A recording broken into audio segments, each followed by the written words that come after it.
Hey guys, what's up? Welcome back to Amazing Animals. I've been kind of busy. Kylie just got back from her sister's wedding. She left me to do all the work around here. Congratulations, Katie and Pat. Beautiful wedding. It was a fun wedding, I guess. I took care of the house, so I took care of the animals. Someone had to be here. Yeah, someone's got to work. Yeah, so we've been, I had a nice vacation. Brian was busy here doing all the tours. So now we're just going to give you guys some updates, getting a couple new animals. Yeah, we got a couple animals coming in. Easy animals we don't have to do much with. Yeah. And we have a huge announcement.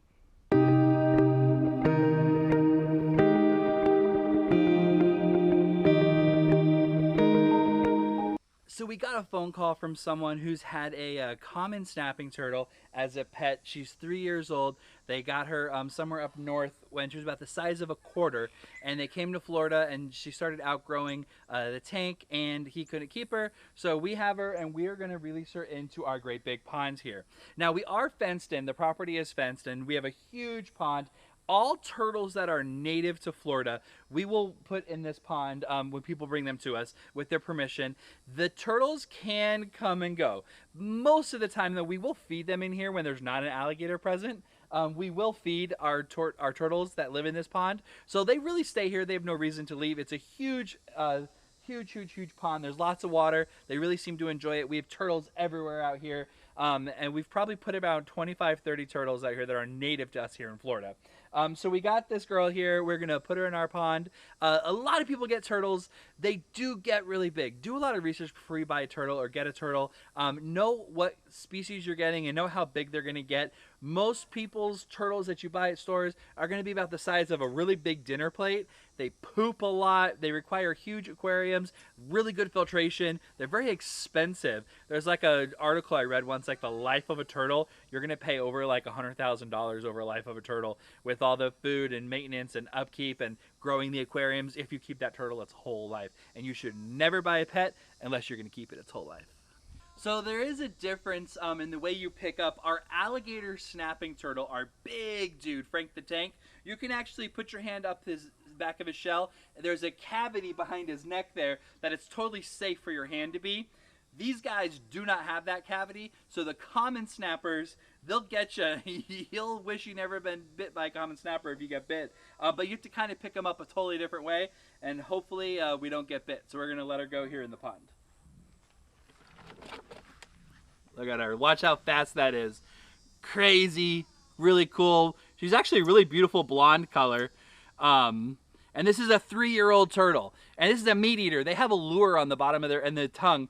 And they will open their mouth up and kind of entice an animal to come, like a fish or a frog, to come eat. And they'll snap it off. And they're super fast. Look at that beak. Look how pointy that little beak is on the tip of the top of the mouth there. Oh, you're going to love it in here. You have lots of room, lots of fish, lots of tadpoles, lots of frogs, lots of minnows to eat.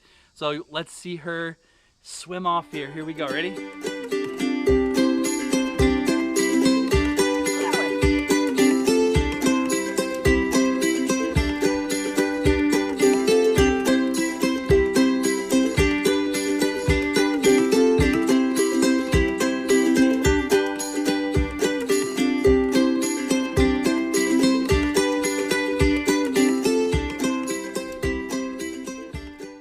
So we've got Mary Kate the Cotton-Top Tamarin here. She has settled in so well with us.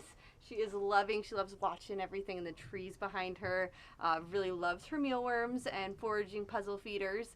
And Marvin is her neighbor across the way, and they can see each other. He is our common marmoset, and Marvin loves trying to impress Mary Kate. It's pretty funny though because she could care less.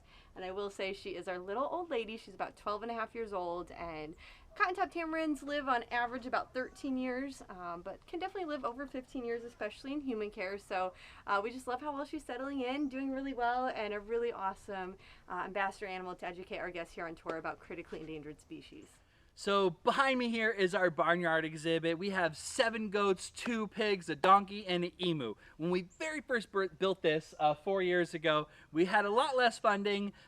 We only had a pig and 2 goats, and there's just wasn't a need for a huge barnyard area. And unfortunately, this is kind of the muddiest part of the property. So 4 years later now, we have a little bit more funding, and we're about to announce something huge, but we really need to rebuild this barnyard. The goats have been hitting the walls constantly. They headbutt everything, even though we give them a ton of things to headbutt that they won't break.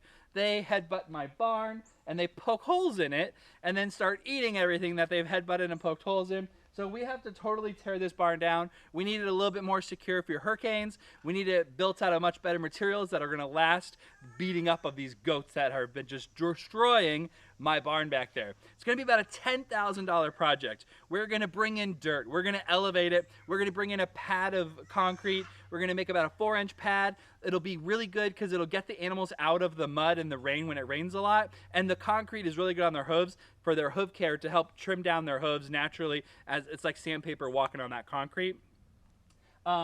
Hurricane siding, big boards around the side. We're going to bump it back a little bit. We're going to bump the fence back. So we're going to get more land. We're going to take up more of the back of the property and expand the barnyard, make it a little bit bigger for the stalls. All in all, it's going to be about a $10,000 project.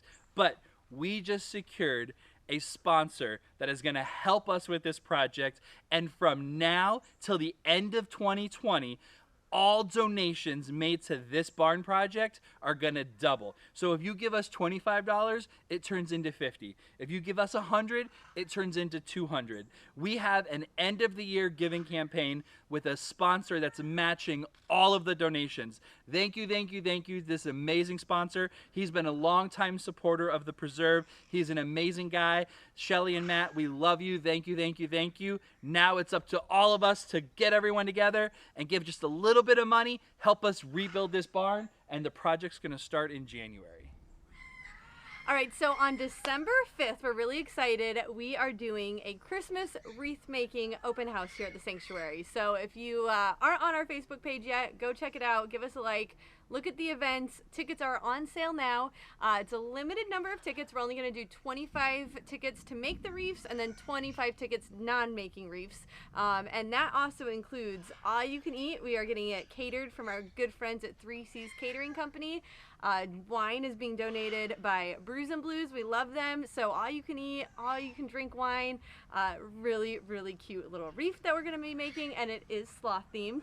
So we're going to have a fun little Christmas event. We normally do our big Christmas event, Christmas in the Cloud, but we feel like with everything going on this year, ticketed events would be really nice to make sure that it's a small crowd, not too many people show up, so there's plenty of space here for everybody to social distance.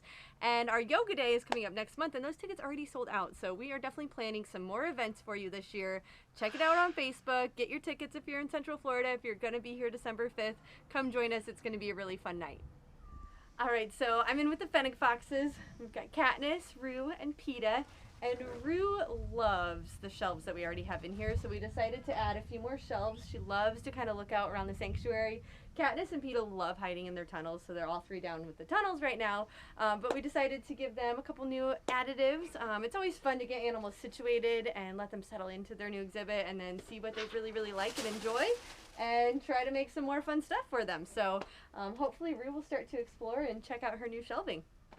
All right, so I am in with Ellie, the fox squirrel, right behind me, and the 3 skunks, and they are all settling in so nicely together. They're getting along great. We couldn't have imagined it to go any better. We have new boxes for Ellie. We have new shelves. The last thing I got to work on is some skunk enrichment to get the skunks up off the ground, give them some things to climb on and play with.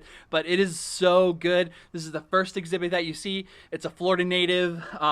It's a really cool animals, Florida native animals, and some that were ex-pets and ones that were kind of taken out of the wild illegally. But so cool. The fox squirrel is kind of becoming one of my favorite animals. The personality is so incredible.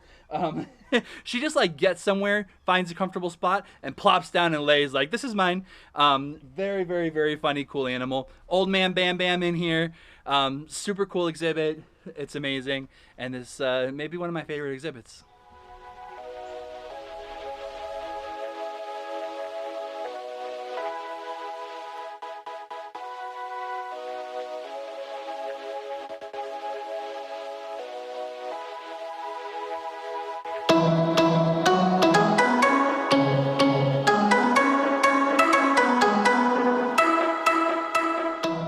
guys so much for checking us out today. We hope you enjoyed it.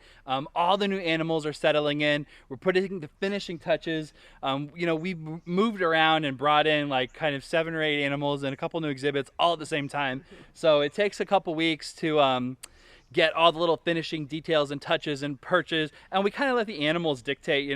We let them settle in and get comfortable, and then we see their behavior in their new exhibit and like, oh, I think this would be nice, I think this one needs this, I think this needs this. Yeah. And we're kind of tweaking everything as we go along. Yeah, it's really nice to kind of let things settle in and see everybody acclimating nicely to their new exhibits, see how they are with tours and guests. They seem to really be enjoying that, and just kind of enjoying the preserve around here, and kind of fun to let go of a snapping turtle. She's gonna hang out, enjoy the pond, and I can't wait to now renovate some of our older exhibits. Yeah, we got to kind of start over with some of the oldest stuff that we've done and redo it. That matching grant is gonna help us a ton. Yes. So please be on the lookout on Facebook where you can donate, and know that your donations are gonna go twice as far for 3 months. We're gonna have some really cool events coming up. The Christmas event, the Sloth Reef Making Open House Night is going to be so much fun. December the 5th. I can't wait. Yeah, check it out. Come visit us if you can, for sure. As always, guys, be nice to everybody and go out there and do something amazing.